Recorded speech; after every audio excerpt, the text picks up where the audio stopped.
Bonjour, au sommaire de cette édition, les circuits courts font recette. En clair, vous êtes de plus en plus nombreux à privilégier la vente directe du producteur au consommateur et les agriculteurs s'adaptent. Exemple dans le pays de Brest, à Milizac et à Plouvien.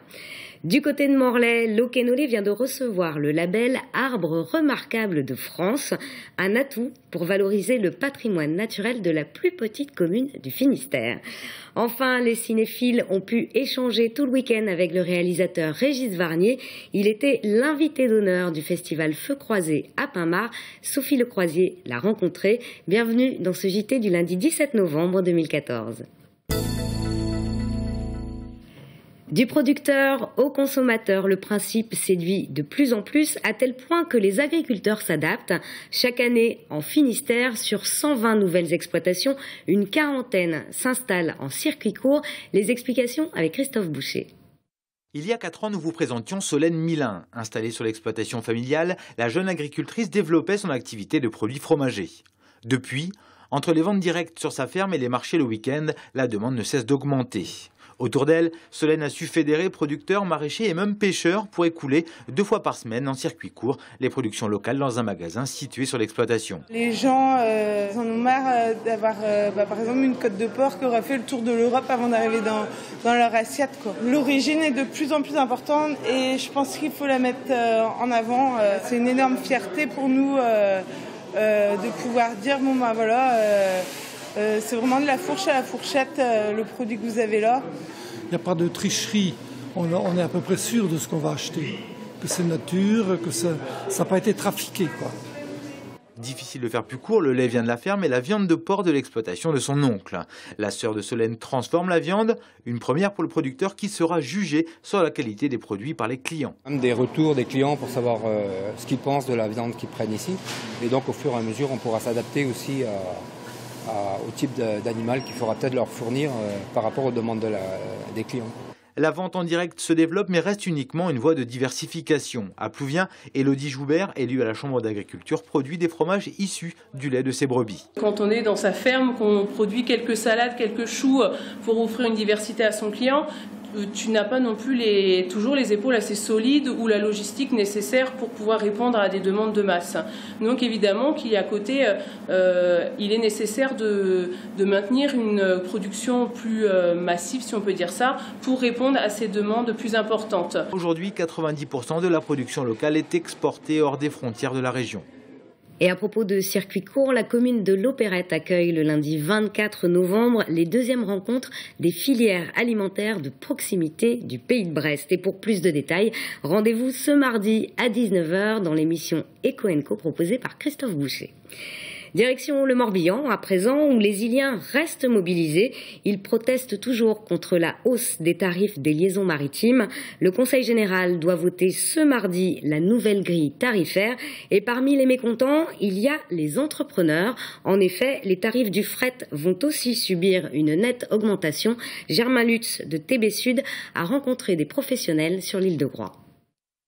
Premier employeur privé de l'île avec une centaine d'emplois directs, le secteur du bâtiment est crucial pour l'économie groisillonne. Victor Da Silva, créateur de l'association Artisans de Groix, emploie 17 personnes dans son entreprise. S'il admet un surcoût des chantiers sur les îles, il alerte surtout sur celui que pourrait créer la hausse des tarifs actuellement prévus. Sur l'ensemble des différents corps de métier, je dis bien de maison, donc hors d'eau, hors d'air, donc totalement fini sur 100 mètres carrés. Au résultat, à la fin, on peut compter une augmentation facilement de 6 à 8%.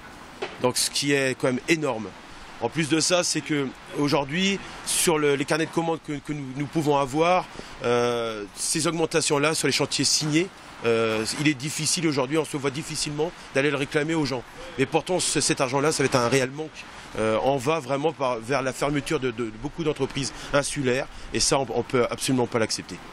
Moins de machines mais plus de main-d'œuvre, les entreprises iliennes sont pourvoyeuses d'emplois et les maintiennent. La CAPEB du Morbihan a publié un communiqué pour les soutenir. Évoqué comme alternative, le recours aux caboteurs y est décrit comme insatisfaisant pour les professionnels. Manutention et délais supplémentaires mais aussi manque d'infrastructures pour Groix sont pointés du doigt. Le fret passe donc en grande partie par des camions sur les rouliers. On passe tous les jours nos camions sur le bateau. On a 2 départs le matin et 2 départs en fin de matinée ou début d'après-midi. Généralement, c'est 2 19 tonnes et 2 26 tonnes. En 2013, nous avons donc réglé à la compagnie un peu plus de 200 000 € TTC avec l'augmentation de 3 voire 3,6 pour certains véhicules. On réglerait une facture grosso modo de plus de 600 000 €. Donc il n'est pas envisageable notre marge ne nous permet pas de prendre une augmentation assez importante sans répercuter les prix. 8 représentants des artisans et commerçants de Groix et Belle-Île ont été reçus par François Goulard pour discuter des propositions tarifaires pour le fret. La version finale de la future délégation de service public devra être votée le 18 novembre par le Conseil général. 2 châtaigniers, un if et un chêne. Ces 4 arbres permettent aujourd'hui à la petite commune de Locquenolé, près de Morlaix, de recevoir le label Arbre remarquable de France. Un atout patrimonial, mais surtout touristique. Le reportage sur place de Sophie Lecroisier. Ces arbres multicentenaires, d'une circonférence de plus de 7 et 9 mètres, ont été repérés par la municipalité de Locquenolé depuis fort longtemps. Elle espérait voir ces 2 châtaigniers, cet if et ce chêne de la Liberté, labellisé arbre remarquable depuis une dizaine d'années. Voilà chose faite depuis ce week-end. Une pierre, on a fait 2 coups. On a reçu la semaine dernière le premier prix des villages fleuris au Finistère, donc des communes de moins de 2000 habitants. Aujourd'hui, on reçoit le label un de 4 arbres remarquables. 4 rien que pour la plus petite commune du Finistère en superficie. C'est vraiment un atout énorme et une satisfaction très forte. Un aménagement pour le public est déjà prévu pour mettre en valeur ces 4 arbres remarquables. Le Conseil général du Finistère tient une place importante dans ce projet, puisque c'est lui le propriétaire de 3 de ces arbres. C'est une volonté de conserver notre patrimoine naturel et en plus de protéger ce patrimoine naturel. Depuis 40 ans, le Conseil général du Finistère œuvre pour faire l'acquisition progressivement aujourd'hui on en est à 4020 hectares. Même si le label n'a plus de valeur administrative, il permet bien souvent de protéger les arbres remarquables. Une sorte de label moral qui fait de plus en plus parler de lui. On a lancé la pétition pour que les arbres soient reconnus comme patrimoine national. Il existe actuellement 360 arbres remarquables en France. Une dizaine sont finistériens. En tête-à-tête avec Régis Varnier, les amoureux de cinéma ont pu échanger tout le week-end avec le réalisateur à Pin-Mare. Il était l'invité d'honneur du 5e festival Feu Croisé. Sophie Lecroisier l'a rencontré.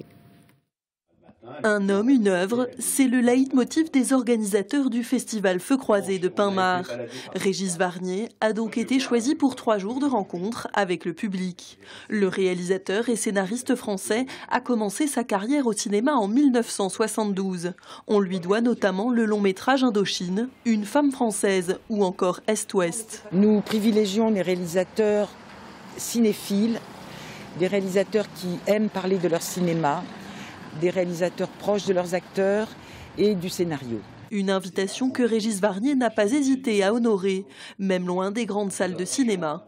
Je trouve que ce sont des salles tenues par des gens qui aiment le cinéma, qui continuent à y croire et à nous dire que la salle est l'endroit le plus important pour les films. Parce que c'est un rendez-vous, c'est une émotion partagée. L'histoire avec un grand H inspire profondément le réalisateur. Dans ses films, elle est bien souvent présente en toile de fond. J'ai vécu des périodes de l'histoire de France qui étaient où l'histoire de notre pays était très importante et conditionnait nos vies. Moi, mon père était militaire, donc je suis né juste après la guerre de 40, c'est-à-dire le début du déclin français, une grosse défaite, après la fin de l'empire colonial qui a bouleversé, le monde.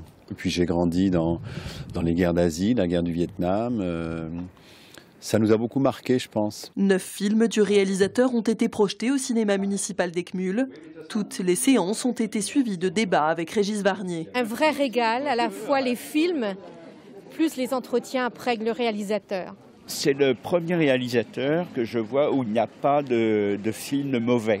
Moi j'ai eu le bonheur qui les connaît, qui ait fait beaucoup de papiers sur ces films, de revisiter 25 ans après ces films à l'aune de ces nouveaux films.